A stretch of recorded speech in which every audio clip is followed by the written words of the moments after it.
Hallanim yılmın cilve bilen gel Hamza hakayı bu vadım yar golum tala tala gele Kırmızıgayın yarım tiley teker vakti ule gele Ulun zari neşil teke ben garip bilvile gele Gönlüm bir tevelenni yâre gözüm düşenne Gördüm yarın cemalin gözlerim kamasında Tervi darağıt altına çarhulun boyunna Min multum açıkları beytir şadenim bulu biley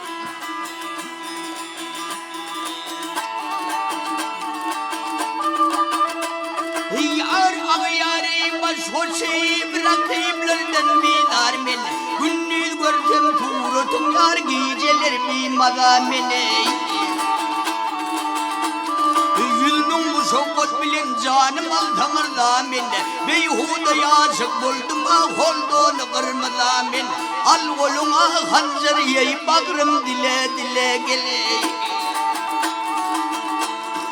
Kemine yarın ismi kapilen lama geldi Cimil mim okudum ey aynı kelama geldi Gönlüse çıkın yarim terviz kalama geldi Bu sözümün ahiriye sözüm tamama geldi Ey yarın ismin yazar bana duvat kalam vay Aligil vuyu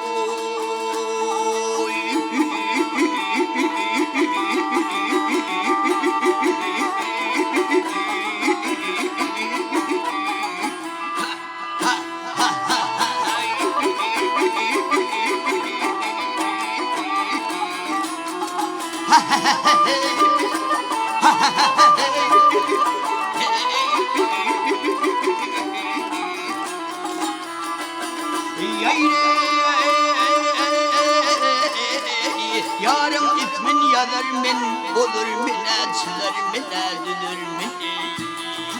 Devet kalem ala gel min donu kırmada gel